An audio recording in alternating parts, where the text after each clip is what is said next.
I missed you. Glad we're back together again. Not like that. Shame. Okay. I can probably give us a couple days, max. So, about your son, is there a chance I'm... Later. For now, let's find him. When he's safe, we can talk about that. Keep in touch, Spider.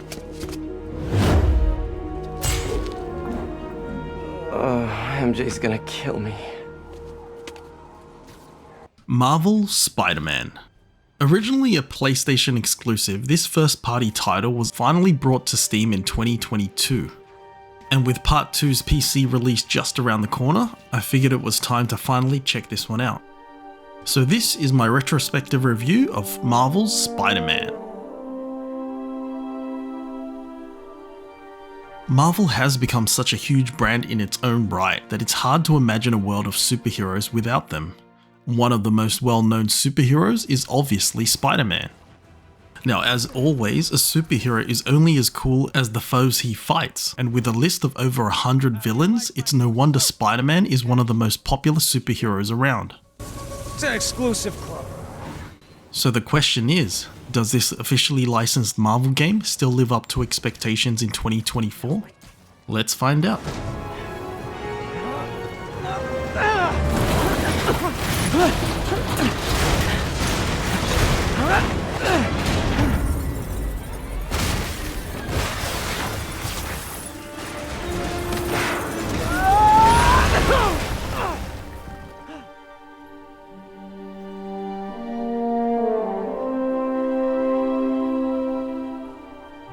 Starting off with the music.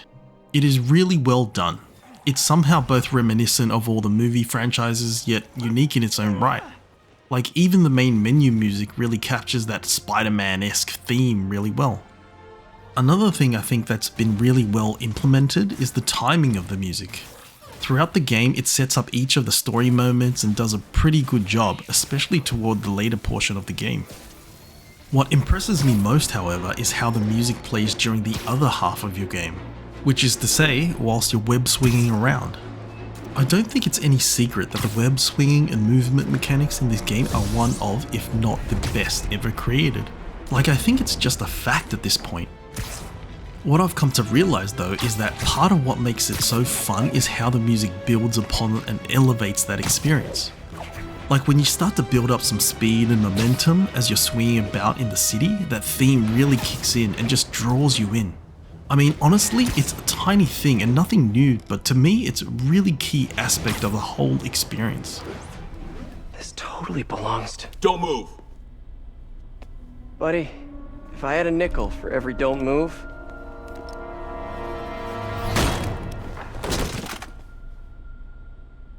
Hey, Pete. MJ? The voice acting. Now, considering this is a relatively PG Hollywood type experience, you're generally not going to come across anything too heavy in themes, save for the latter part of the game. And in that sense, you're a lot less likely to really hear intense moments for the voice actors to shine. As in, the story isn't like God of War where you really hear the pain and emotion come through. Rather, what you do get though is the subtle acting that I think most people have come to take for granted. Did you find what you were looking for?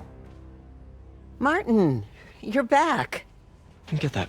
Thank you. And heading off again shortly, I'm afraid. Just needed a few things from my office. You must have heard about City Hall. Yes. Tragic. Peter was there. He was very lucky. And an Osborn rally.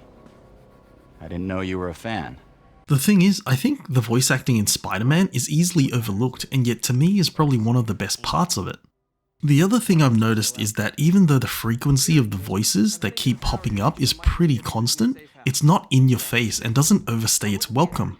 Silver Sable made it clear you are not welcome. Yeah, well, what's she gonna do? Shoot me? Honestly, 50-50 chance. Fine. I'll be in the neighborhood, but not too close. Just in case. Like, if it's not MJ or Yuri calling you up to fill you in on story beats, it'll be J. Jonah Jameson's podcast broadcasting as you're moving around in the world. And it's all unique and well done. Wrong! because those incompetent bureaucrats built a network that crashes more often than a wino driving a bumper car. So your tax dollars got wasted, and there's nothing to show for it. Oh, and on the topic of voices, Jameson may feel off when you first hear his voice, because it's obviously not J.K. Simmons. And of course, like everything else these days, they had to reboot it with a woman. But over time, I think he'll grow on you, and though it's probably unfair to compare him to J.K. Simmons, I think he does a really impressive job given the shoes he's trying to fill. Or just break your legs. Goodbye! Someday, Jonah, I'm gonna get you to say something nice about me. These masks are so awesome. Where do you get them? Oh, it's solid! Cool, thanks. Do they have a website? Yes! Whoops. Hey, Yuri. I caught the bad guys, but But what?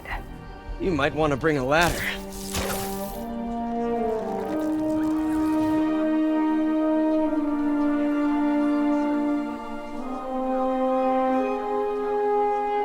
Now, moving on to the graphics. I generally try not to put too much weight behind them because it's only one part of the game, and if graphics is all you have, it's probably going to be a pretty shallow experience. The thing with Marvel's Spider-Man though, is that it's so insanely impressive that I would be doing a disservice to not talk about how stunningly beautiful it is. The art and lighting is always going to be a big part of it, but the raw graphical fidelity in this game is absolutely jaw-dropping. I only played at 1440p, but holy cow, the graphics are phenomenal. Like, this game is about 6 years old now, but it's definitely not every day you'll see a game with visuals as impressive as this. The way the game captures the textures and the way the lighting reflects is just stunning. From the level of detail on the huge variety of suits you can wear, to the gorgeous facial models and animations, Let's see if they break. or the immensely engaging feel you get from swinging through the gorgeous cityscape is astounding. It's really just a sight to behold. I should mention that I did experience some pop-in and a few random glitches here and there, and though it's distracting, it's definitely not game-breaking, and considering how much goodwill the game has built up, I'm absolutely fine with it. Overall, I think Nixus have just done an amazing job as always. Weren't you gonna stop stealing art? Who said I'm here for the art? What are you doing? Think you have lives to save. Not again. Now, the art style. I think in comparison to everything else, the best way to put it is it's simple yet effective. I wouldn't necessarily say there's anything really stand out, but everything works as intended. I do think the way the characters have all been uniquely modeled though is really impressive. I find in most games it's often the art style that sets a game apart, but in Spider-Man, to me it feels like the graphics is what allows the art to shine. Now again, I have to mention the amount of suits you can choose from. You can easily use a different suit for a different mission, finish the whole story, and still have a heap left over. It's also actually super impressive how much work they've done to add so many unique suits, and it's just so great to see in a single interactive experience. I'm especially impressed with the cel-shaded versions that, though are technically out of place, are still really well animated and just look so good. So that's what they're wearing in Paris this season. Hate to say it, but brushed gunmetal is not your color. I'm trying to revitalize the mob over here. That takes long-term leadership. Now, I'm long-term. Your parts warranty may be long-term, but you're nuts. Nah. I'm just a guy who knows a thing or two about PR.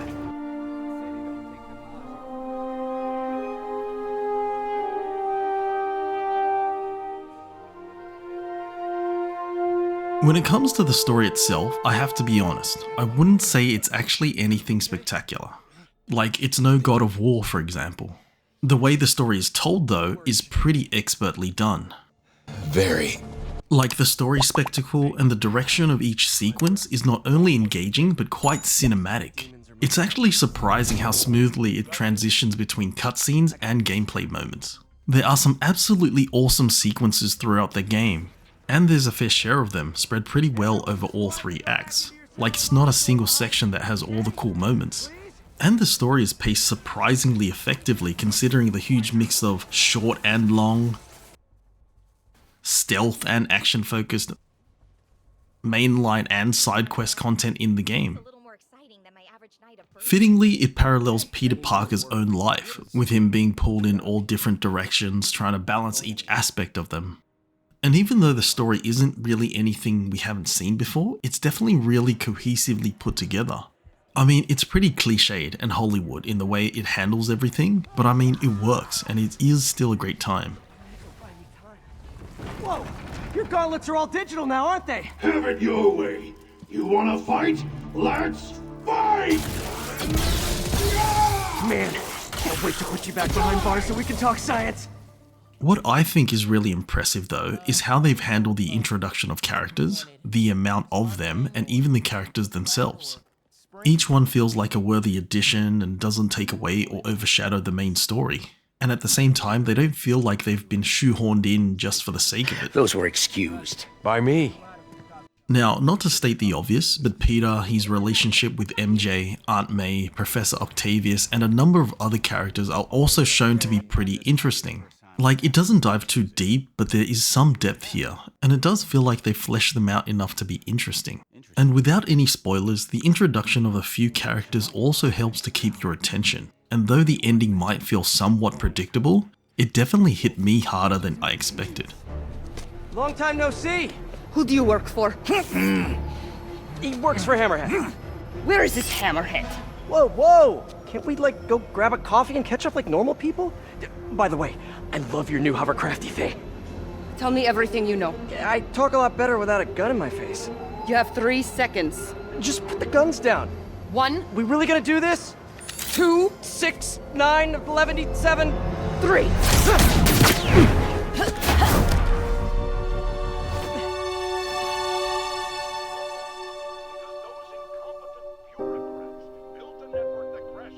Now, gameplay. This is the big one. Starting off with a staple of any Spider-Man game, the web swinging. Simply put, the web swinging in Marvel's Spider-Man is perfect. Like, there's really no doubt here. There's a real flow to the movement, and even though I'm not skilled enough to take advantage of it, you can tell there's so much going on here under the surface. Like, there's a genuine fluidity and smoothness, and it's just so damn addictive. I mean, it's one of those rare gameplay mechanics that is so engaging that you might consider keeping the game installed on your PC or PS5 just so you can jump back in from time to time to traverse the world. It's that damn good. And the cherry on top, the game also has fast travel. If a game that has such good traversal and movement mechanics can add fast travel into their game, there really is no excuse for any other devs to not do it. It's just laziness at that point. This isn't your first violation. When it comes to the broader gameplay aspects, I think the biggest thing for me was how much there is to do in this game. First and foremost, this is an open world game, so naturally there will be the standard fare. That is, there's a heap of side quests, cell towers that reveal map locations, random crime encounters for you to deal with, enemy bases to clear out, collectibles to be found, and a number of minigames sprinkled in throughout. And if you include the DLCs, there's not only more story quests, but there's even more variation mixed into the gameplay. The missions themselves can be both short or long, some that are just combat focused, and some where it's only dialogue, or have you investigate and solve puzzles, or some that mix in the minigames.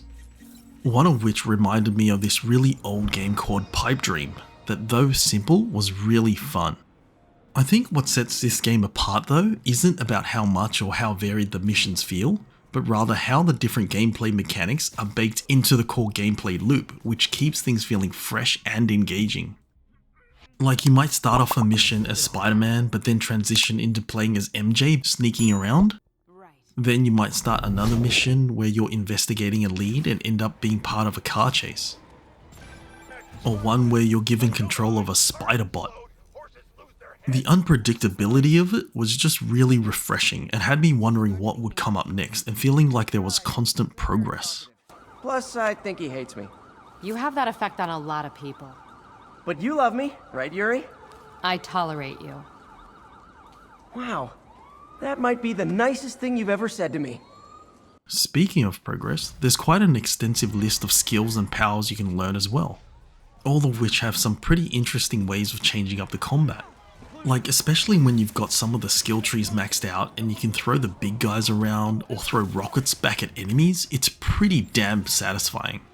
The core combat loop itself also feels like there's a decent amount of depth there too, and I feel like those skilled enough can definitely really push the limits of what can be achieved. I mean, I'm not very good at it, but that's okay. Now, I should mention that even though the combat feels like it flows really well, and with the changes through skills, I did still find it getting stale after a while, especially when trying to take out the bases. I feel like doing 3 or 4 waves would have been plenty, but sending 6 full waves just felt more annoying than challenging. A gadget man, huh? You remind me of my son. He started taking apart the TV when he was 5.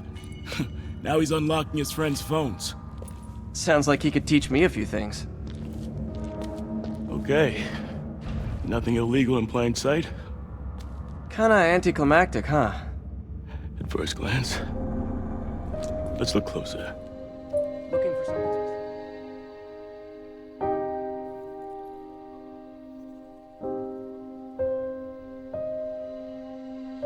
Now, the verdict. From its addictive gameplay loop and traversal mechanics, to its engaging and interesting story, this is a game that really demands your attention. There is a heap of content to experience and just as many minigames to play through. It's honestly hard not to enjoy this game because it really is just that good. If I had to put a number on this one, it'd probably be a 9 or a 10 out of 10 for me. This is easily one of the most addictive games I've played this year, and probably ever. Marvel's Spider-Man is definitely worth playing today.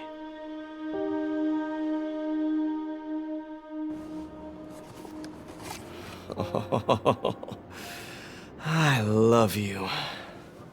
But now, I must destroy you. If you've managed to sit through this whole video, thank you so much for watching. I'm still looking to upload a brand new video once a fortnight, but be sure to let me know what else you'd like to see in the comments. Thanks again for watching. Hopefully, I'll catch you in the next one.